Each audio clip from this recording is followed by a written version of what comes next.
Have you ever starved to death? Well, I have. This usually occurs when one forgets to make a farm for an unreasonable amount of time, and so I'm gonna make a farm. In fact, I'm going to become the best farmer on the Pyrefall server. See, last episode you may remember me saying something about the skills that the server has that kind of keeps track of how much you've done stuff. And as an enjoyer of numbers, I want to be the best in all of them. Last episode, I ended up the highest in the mining skill, because as it turns out, mining enough cobblestone to make the monolith gets your mining skill up a lot. Today, the goal is farming, and my main rival is Like. Like has level 62 in farming, which surely isn't that much. However, there's one tiny issue with this plan. Sand. Hey guys! See, I decided for some reason to be in the middle of the desert, around the communing tower. Which means all the dirt needs to be hand supplied, and so does all the water. However, that isn't a big deal, as you can just make an infinite source with just 2 buckets of ocean water. The dirt, however, is a little bit worse. One water source supplies water to all farmland within 4 blocks of it, so for each water source I need like 80 dirt. Well, in theory anyway. For example, this first water source is right against the side of the cobble monolith, and therefore it needs less dirt, because I'm not going to put dirt under the monolith because you can't plant plants there anyway. Then, on the dirt, we have our plants, which I'm planting in rows. See, according to the internet, plants grow faster if you alternate the crop types. So, I had potatoes, carrots, and wheat in rows, while I also get sugarcane around the source itself. You know, for efficiency or something. But of course, I don't have all the plains to fill this area, so I need bone meal just to fill out the area. But I was still a bit short because I really don't have that many bones.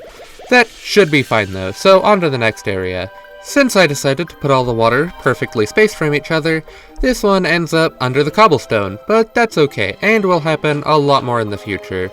The only issue with this is since I want a torch on them, I don't really have a good place to put the torch over this source.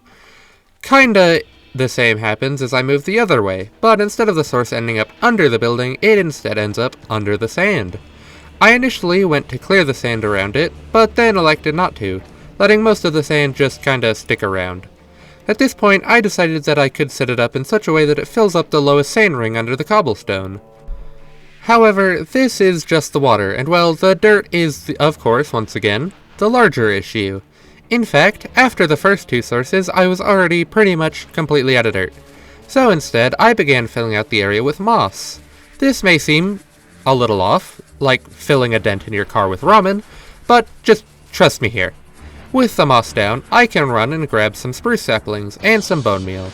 With this, I can grow a big spruce, which converts the moss into podzol. Podzol, which is just like bad dirt. So with the tree removed, I then just have to mine the podzol, because for some reason you can't just till the podzol as is, so instead, I have to just mine it and replace all the dirt so I can then make it farmable land. I do the moss to dirt conversion a few more times, but frankly, it sucks. It takes like, time. Like, why do I want to place moss, grow a tree with bone meal, mine the tree, mine the dirt, just to replace the dirt, and then make it farmland? It also has the issue of needing moss, which led me to making a hole in the middle of the savannah, which I wasn't sure how much I liked doing that either. If only there was an easier way. My next plot was inspired by my time in Skyblock. I grabbed some dirt, and then I grabbed some gravel. I turned this into coarse dirt, till it to normal dirt, mine it, make it coarse dirt, till it to make normal dirt, mine it, and repeat. Yeah, this works alright, but it really doesn't solve the issue, just changes it. Instead of dealing with the annoyance of mining trees and podzol, now I have to deal with coarse dirt, and breaking my hoe twice as fast as normal since the coarse dirt has to be tilled twice to make it farmland. But yeah, surely there is a better solution than even this. So I pop on Discord to complain, saying I don't want to destroy the entire landscape, but I also don't want to make the most complex redstone contraption known to man. However, the responses I get seem almost encouraging. So, I guess no one minds I just remove an island or something. So I guess, I'm mugging this land of its skin. Warping over to the dying forest, I begin removing some dirt. Specifically, I decide the podzol here can go, so I mine a bunch of it. With that, I can go home with my chest and a bit worth of dirt, and then expand out the dirt farming area.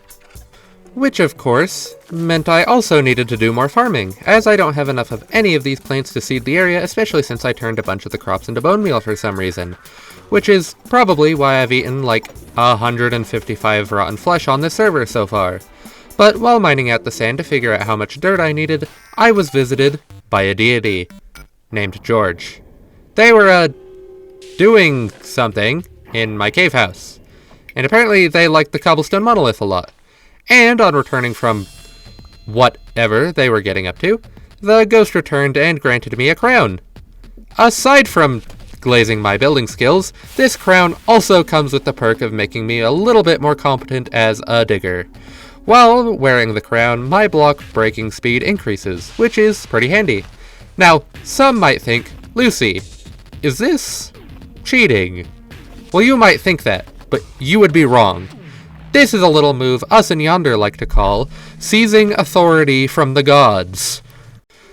This crown is a potent enough magical artifact that I can insta-mine sand with a rock spoon, which is very good for me.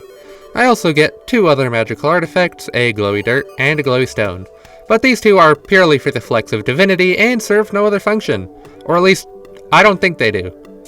Anyway, with the crown, I can clear the rest of the sand out of the lowest layer of the sand bowl quite rapidly, which gives me a decent idea of how much more dirt I need for this area. So back to the dying forest island to mine more dirt. With the crown, getting the dirt moves a lot faster this time, as all the dirt blocks excluding the grass can now be insta-mined with my stone spoons. With all the dirt, I can now finish off the first layer of the farm.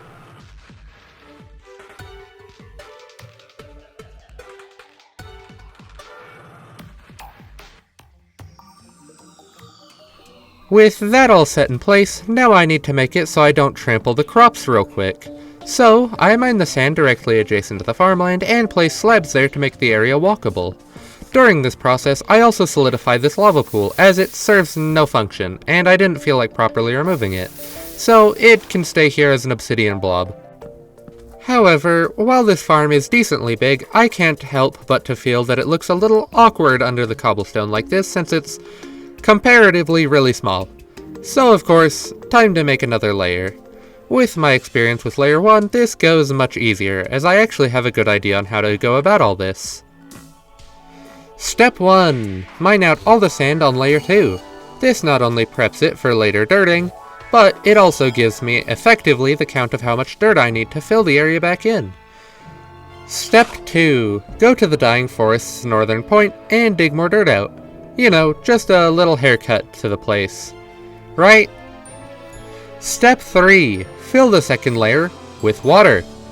This is messed up, as I forgot water can in fact make sources on slabs. And so I have to fix that, and I make a dirt ring around the slabs to prevent further accidents, but then flood the rest of the area. And step 4. Cover the area with dirt, except for where the water stays, which gets a slab and a torch to keep it moisturized and lit up. And finally, step 5. Dig out the perimeter and give it a slab stair down to make it walkable. Well, and of course plant the plants in there, but that's kind of a given. I plant them in matching rows to layer 1, as at this point I'm still committed to this way of doing it. However, once again, I'm not quite sure this is enough. I mean, it doesn't quite get around the whole stone monolith, so it kind of feels like unfinished, right? So, in the name of aesthetics, and still being very far from the skill number goal, how about a layer 3? Layer 3 is almost the same process as layer 2, however I do have to spend some time closing the gaps in this layer, as I don't want the farm to spill out over the whole desert, for, you know, obvious reasons. But once again, dig out the sand on layer 3. Go to the forest island and give it a haircut. Flood. Make a grid and dirt on the land, keeping water in the cross points. Till the dirt and plant the crops, changing the crop planting to be per layer instead of rows, having potatoes in the bottom, wheat in the middle, and carrots on top. Show off how many chests I had of each crop before and then after planting. And then dig out the border and add slab stairs, using sandstone this time to make the transition a little bit cleaner looking.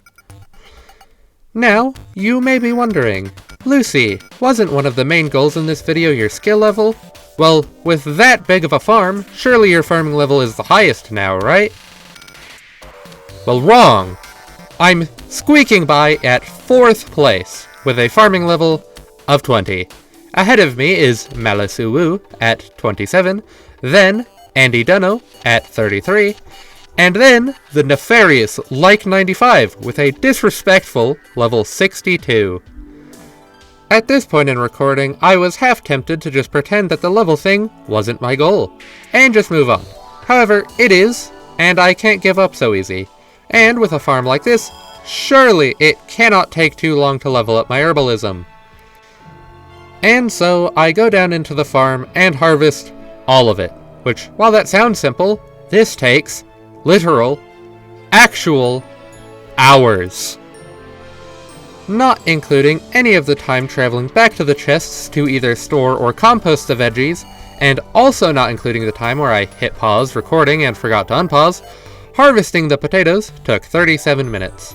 Harvesting the wheat took about an hour, and harvesting the carrots took 2 recordings, one of which was 42.5 minutes, and the other was 54 minutes. So, you know, like, an hour and a half. But, well, surely I have now finished my goal, and, like an old grandmother who has run a farm since the founding of the USA, I can now retire. Well, no. Retirement is a figment of fantasy, and even after running that entire farming gauntlet again, I am only a measly level 41.